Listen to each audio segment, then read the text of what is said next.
On Judy Hopps and Nick Wilde's wedding day, 2 years after the events of the first film, Finnick is the ring bearer and Judy's niece Cotton is spreading the flowers. When Chief Bogo starts talking, one of the flowers falls and Finnick sniffs it and he sneezes, causing the rings to be launched outside of the building. While in shock, Bogo asks them for the rings, only to find them gone.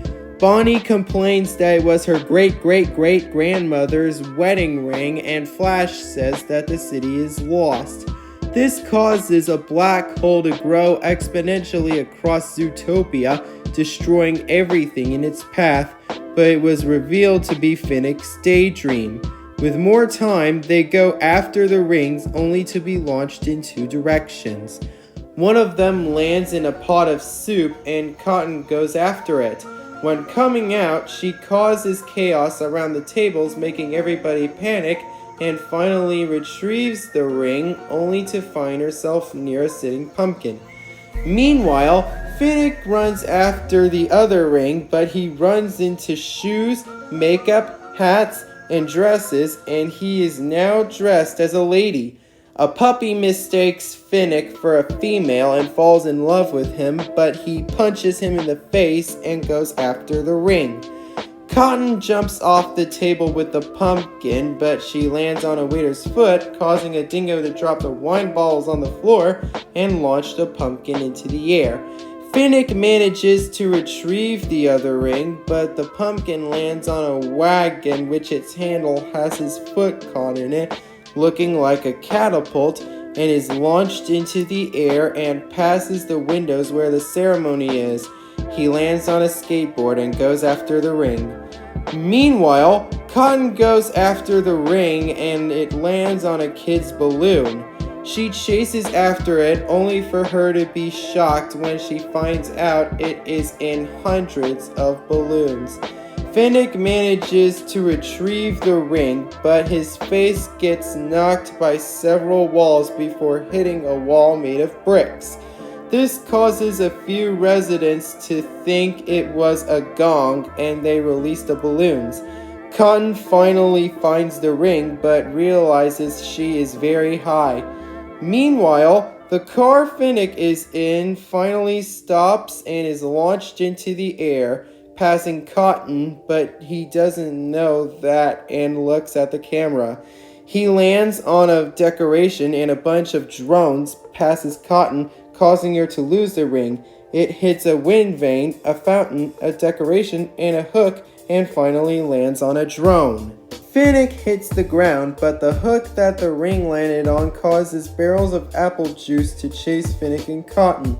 When coming to a dead end, Finnick uses one of the decorations as a slingshot and launches them into the air for Cotton to grab the ring. Unfortunately, she misses, but she uses her flower crown to grab it. Now, with both rings secured, they land in a jelly factory.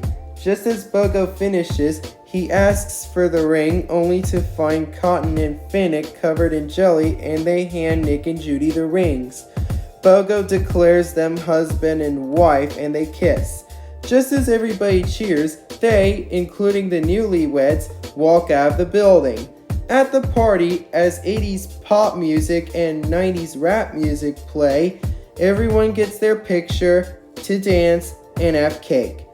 In the present, 15 years after the events of the first film, during a train ride, the Wilde family, rabbit wife Judy, fox husband Nick, hybrid daughter with ears like her mother and fur and teeth like her father Violet, and raccoon son Cooper, and other spectators witness a strange meteor-like object hurtle towards the earth. Mammals with purple eyes attack and begin slaughtering people. The zombies have extraordinary speed and strength and track victims with their hunger, attacking anything that makes them hungry. The first flashback is set a year after the events of the first film, where ZPD officers Nick and Judy are under attack by criminals. Judy gets hurt and Nick rescues her. 48 hours later in the hospital, after Judy wakes up, Nick proposes to Judy and Judy tearfully accepts the proposal.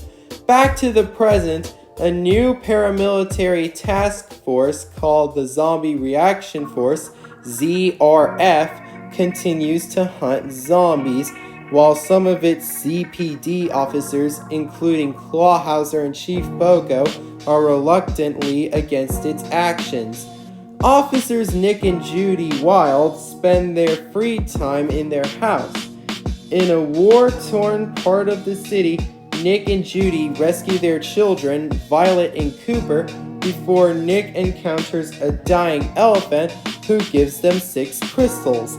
The ZRF confronts Nick to demand the location of a zombie, only to be stopped by Chief Bogo and the ZPD. The second flashback is set 5 years after the events of the first film, where Nick and Judy hear about a 3-day comic convention.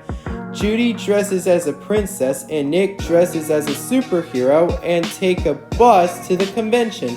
Seeing Flash, Finnick, and Mr. Big, they debate the merits of Lost in Space, Star Trek, and Star Trek The Next Generation. Back to the present, a frog named Flynn Ribbit and his snake partner Ryder Slytherin learn of the crystal's value and reluctantly join forces to retrieve it and track Nick and Judy to the Wild residence. While Nick fends off the zombies, Judy ambushes a ZRF convoy while Violet and Cooper deal with a swarm of ZRF drones sent after them. Jack Savage, a spy and Judy's ex-boyfriend, appears and invites Nick and Judy to his secret headquarters. There, Nick reunites with his ex-girlfriend Sky Winter, an Arctic Fox mechanic who is now Jack's girlfriend. The third flashback is set 8 years after the events of the first film, where at Christmas time, Nick and Judy are arrested until Easter, leaving baby Violet in Bunnyburrow with Bonnie and Stu. Back to the present, the crystals can lead to the other 6 rainbow crystals buried in a spacecraft under the sea. Judy is revealed to be the only one who can destroy the crystals. The ZRF discover them, forcing them to flee. Following clues while evading their pursuers, the group head to the Navy, where they meet Black German Shepherd and Navy Lieutenant Tadashi Gorky, and commandeer the submarine to find the spacecraft while the ZRF tail them. The fourth and final flashback is set 7 years after the events of the first film, where weeks before Violet was born, Judy reveals to Nick that she is pregnant, and Nick listens to the baby kicking in Judy's stomach before licking it. Weeks later, Judy finally gives birth to a healthy baby girl with rabbit ears, fox fur, fox teeth, and 2 different colored eyes, a right eye that's green and a left eye that is purple. Back to the present, Bogo contacts Clawhauser, both learning that the crystals will drain the world's life via an access point under Bunnyburrow. Locating the ship, Nick and Judy find the secret tomb with Judy activating the crystals, awakening the zombies. The ZRF ambush Nick and Judy and take the crystals, but are forced to surrender it to Zombie Bogo, who has arrived to take the crystals.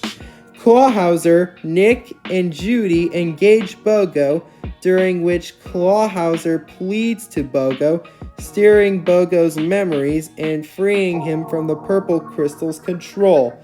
Flynn and Ryder ambush Nick and Bogo and steal the purple crystal. The zombies arrive to execute Bogo, but yield to Nick and join the amphibians, birds, fish, mammals, reptiles, and the ZPD upon turning back to normal from the green crystal. Officer McHorn tries to stop Ribbit from activating the crystals in the middle of a field at Bunnyburrow, only to get badly injured. As the purple crystals remains ravage Zootopia, which is now an island floating into the sky, almost into space, Nick, Judy, and the ZPD, now working with the reformed ZRF, converge on Bunnyburrow to defeat the zombies, Flynn and Ryder, while Judy removes the crystal, stopping the transfer. Skye thaws and returns to Bunnyboro, diverting the zombie massacre and saving the city. As the purple mist disappears, she rejoins Judy and brings to her and Nick their kids, Violet and Cooper. Judy tearfully reunites with Jack. Skye explains that Nick and Judy are the bridge between Zootopia and Bunnyboro. With both worlds saved, the ZPD leave Bunnyboro to rebuild Zootopia after Flynn and Ryder fell to their deaths. 2 weeks later, Nick and Judy are needed back at work after they heal from their injuries during the final battle, but Judy refuses, believing she can help people better off the force and that she doesn't need a badge to prove her importance. Jack and Skye thank Nick and Judy, and Violet and Cooper apologize to their parents before departing. Judy addresses the importance of accepting the good animals of Zootopia no matter how different they all might be. The zombie apocalypse is abandoned, but Jack and Skye relocate anyway, as they have already bought new homes elsewhere for both of them to live together and do secret spy work together. However, as Nick, Judy, and their kids didn't, they stay, and new neighbors and residents move into Zootopia. Sometime later, the Wild family meet up with Bonnie and Stu again, as the film ends with Mr. and Mrs. Hops and Mr. and Mrs. Wild and their kids Violet and Cooper having Thanksgiving dinner together. The final scene has all of Zootopia attending a concert from Gazelle while Violet and Cooper happily view it on television at home.